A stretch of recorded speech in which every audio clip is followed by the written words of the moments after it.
Mix Up My Thursday on Radio Monash. We're chatting to Chris Stracey from the Bag Raiders. How are things going? Good, mate. How are you? Very well, very well. We'll get straight into it. You're currently touring around the country for the Stereosonic tour. You got Melbourne this Saturday. What are you expecting from the Melbourne leg of the tour? Oh man, Melbourne is like usually a pretty all-time party for us. So I'm looking really forward to coming down and doing it. Especially because we've been out of the country for so long. Like we've been spent the last month or so in LA and also in South America and stuff. So it's really cool for us to be able to come back home and play some hometown shows, you know? Yeah. That's cool. We do understand you'll be in Australia for the next month or so, up until January. That's as far as your tour dates go. Do you have any international tour dates set after January?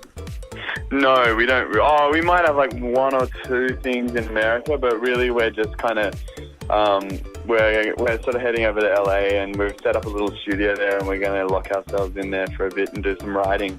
Ah, sweet. Well, obviously having played all around the globe, you boys would have a taste of different crowd vibes. Do you see much of a difference between the Aussie crowds and international crowds?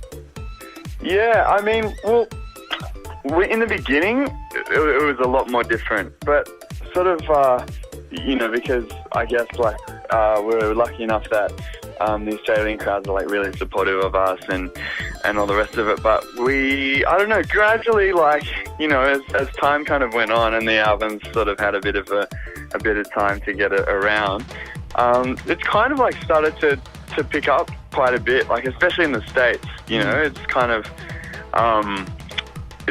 getting up there. Like they're getting almost as good as the Aussie crowds. Yeah, that's sweet. Getting the recognition up.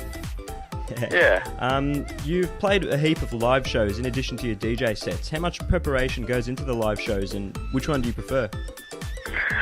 Man, to be honest, like I don't favourite either of them. Mm-hmm. Like it's for me, like the most fun thing is that we can do both of them.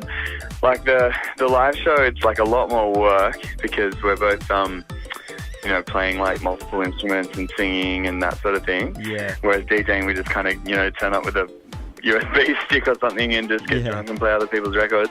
But I've got to be honest, like when we're doing a show that's like a live show, it's kind of, we're just playing all our music, and it's really cool to see people there, like just to hear like our own stuff. But then at the same time, it's really nice to have a break from, all the rigmarole of of lugging gear around town and sound checking and setting up and stuff. Like sometimes it's really refreshing just to go on and play some records too, So it's great that we get to do both. Yeah, that makes sense. Obviously, you're human after all, so you guys don't want it too hard. Obviously, you and Chris, you produce and play as a duo. Would you say your roles as members of Bag Raiders overlap a lot, or do you guys stick to your own strengths and then combine them together at the end? Oh, we're kind of like, I'd say like we overlap a lot. Like we do the same. Like we kind of have those like semi-different backgrounds in instruments, but between the two of us, we sort of have played almost everything at one stage. So we kind of like both of us can play like mediocre guitar and stuff, and like Jack plays better keys than I do, but both of us can play keys a bit, and we've both kind of got our heads around drumming and beat making and that kind of thing. So I guess like we don't really have like one person does, the beats and one person does the melody. It's really like both of us do everything.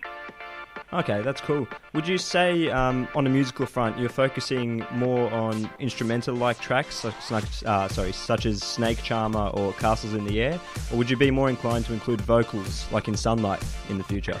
Oh man, to be honest, like I don't. It's just kind of, we just do a track, and then if we feel like it needs vocal, then we'll put a vocal on it. But if we feel like it's something where it's strong enough without it, like Snake Charmer, for instance, how there's that flute lick that just kind of comes in, and it's kind of all it really needs, Yeah, that makes sense. And you can sort of tell when you're doing it. Like we don't go, okay, let's write a pop song, or let's write a club track.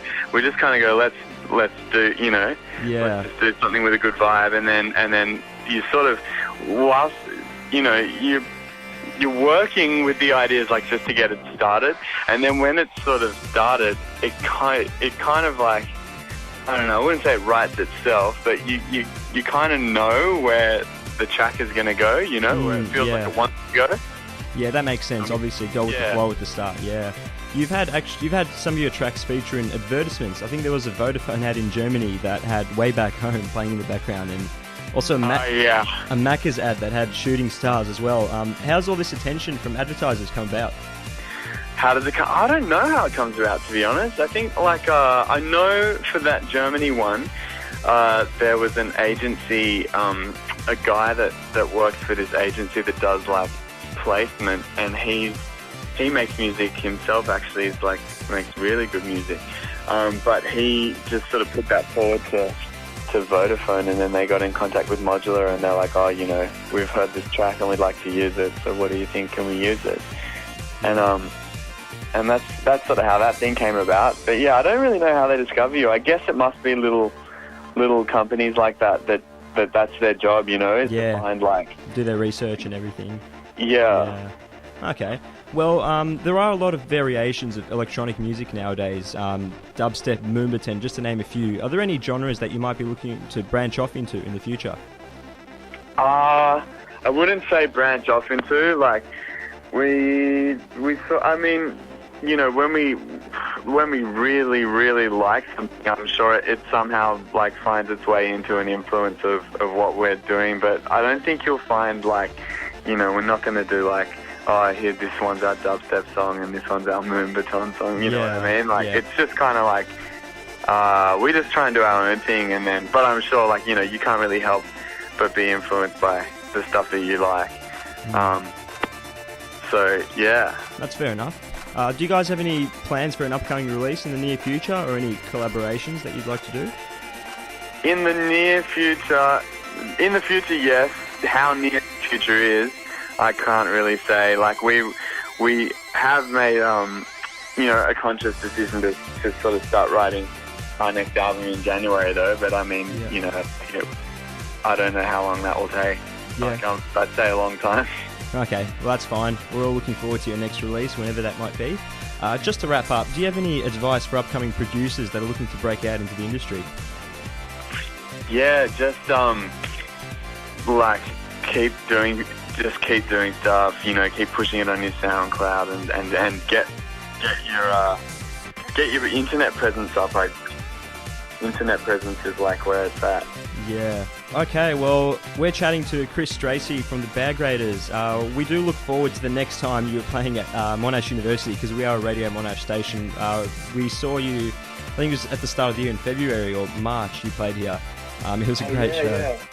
Yeah, nice live show there. But thanks a lot for the chat. We appreciate you taking the time out. Anytime. Okay, fantastic. Anytime. And send our best wishes to Jack, and enjoy the rest of your Stereosonic tour. Will do, mate. Cheers. Thank you very much.